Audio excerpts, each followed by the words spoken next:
Good morning, everybody. All right, quick video here today, but I wanted to show you guys what it looks like when we come in to an older pond and we go ahead and reseal a skimmer. So what has happened is currently we have an old skimmer, and you have your skimmer faceplate or your skimmer face, and then you have liner, and then you have a faceplate that goes on. And what creates that seal in there is we put a silicone on there that you guys have probably seen in our other videos when we install a new pond. And what's happening here is as that silicone disintegrates after years and years, this is about 15-20 years old, it needs to be come back in. We need to detach that liner. We need to go ahead and replace the screws and nuts holding it together, and then redo that silicone work. So we're gonna go ahead and jump on that today.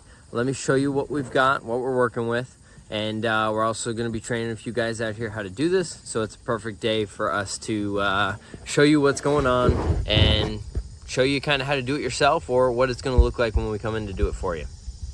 All right, so here's our skimmer, old aquascape skimmer. This is probably from early 2000s here.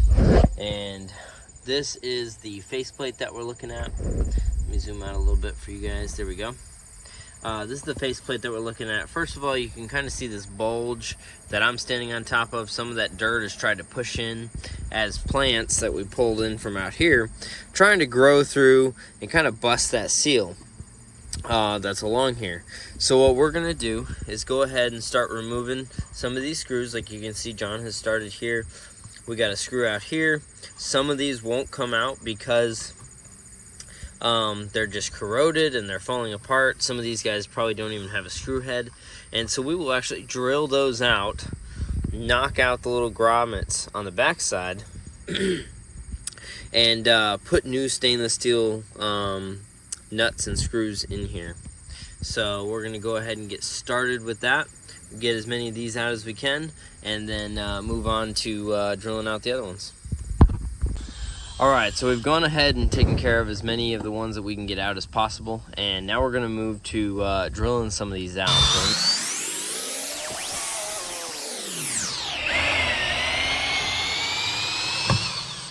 There we go. So we popped it out, and he has disconnected this guy. This guy's even pushed out a little bit out the back. It's a little hot, but that's gonna disconnect it. So he just drills out each one just like that, all the way around till they're all gone. All right, so everything's drilled out here. We got all the ones popped off. John took care of getting all those screws out. We still have some of the grommets and some of the screws in this side of it, but or the bolts in this side. But let's go ahead and show you what that looks like as it's coming off. All right, so John's gonna just pop that off there. Just gonna kind of slide out, and then we can go ahead and pull gently on our liner, so you can see in here, just to get that off of our thing. It's just kind of caught a little bit.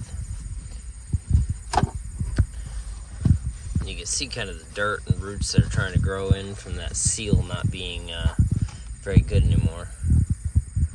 So John's just going to work back and forth with his hands until he can get those off. The only thing you want to be careful with there is just not to tear any of those little holes and make them big gashes. Alright, so that's the back side of our liner. You can see some of the old silicone is still in place, but it's not really sticky anymore. It's not sealing. So we're going to go ahead and peel as much of this off. We'll go ahead and clean this liner real nice. We'll clean our faceplate, knock all of these pieces out, and then we can start reattaching after we kind of get this prepped and ready to go.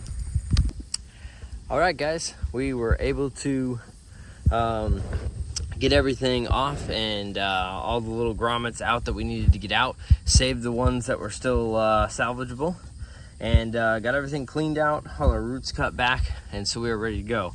Let me flip this around, show you what we're going to do next, what we've done, and then we'll get siliconing and starting to piece this thing back together.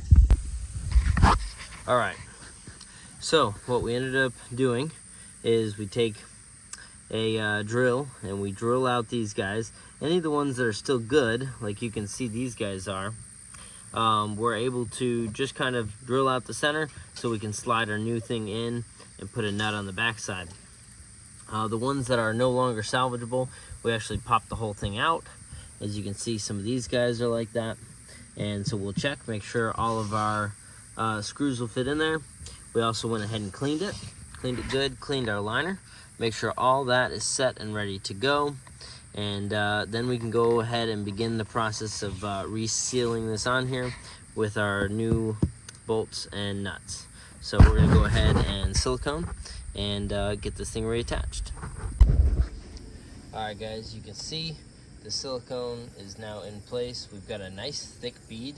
This is a little thicker than what we would put on a new skimmer. That's because we want this to spread out real nice and thick over this older skimmer and make sure it seals real tight. But we go right over all of the different holes. That way it's gonna seal and give ourselves a nice bond on there when we put that liner back on. All right, you can see some of those have started to come on now. We're getting those together. John's just kind of pushing them through and getting them hooked up. You can see the back side. We've got a bolt and a washer on the back side of all these, and now we're just starting to work our way in. You see that nice push of silicone kind of pushing out of the way and kind of getting what we need to get with that nice seal on there.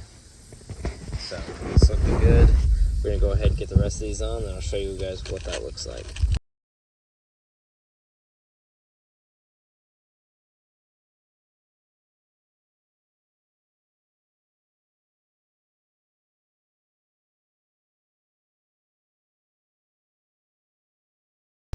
All right guys, and that's that. We are all wrapped up with that skimmer. That takes about probably by yourself 3-4 hours. Our crew comes in, it's probably about an 1.5 to 2 hour process. And yeah, that's kind of what it looks like. That's gonna reseal. We're gonna fill back up that water just enough to get to the bottom of the skimmer, but not go over our silicone yet. That way the fish have enough water that they're used to being in, and we can then let that silicone dry for a couple hours before we fill it up all the way. But yeah, everything looks great. Everything's went together nicely, all sealed up and tight. Really happy with the product. So hopefully you guys understand a little bit about what it takes to go ahead and do that for you guys yourself. Some of the tools, if you're doing it yourself, you're gonna need silicone, and a caulk gun is a great way to do it. You can get the smaller tubes, but the big tubes are nice to have. Makes it easy. You're gonna need stainless steel hardware, and you're gonna need screwdriver, wrench, a drill, all the tools you saw us use today. And then go ahead, remove that, take all those old screws out, clean everything, silicone it good, piece it back together, put those new stainless steel bolts in. Nice part about those stainless steel bolts too is they're not gonna do the same thing and corrode like those old guys, so that should last you a good long time. Should be able to come back in 15-20 years from now and do that reseal without having to worry about those bolts corroding. So we're gonna get out of here. Thank you guys so much for watching. Any questions you guys have in the comments, please put them down below. We make sure we get to all of you guys' comments. Really appreciate you guys watching. Hopefully you guys have learned something. As we always say here, hopefully our content is educating, entertaining, or at least inspiring to you guys to do your own projects, or bring out somebody to do it for you. But anyway guys, have a good one. We'll see you next time. Ethan Hammond, the Pond Dude, out.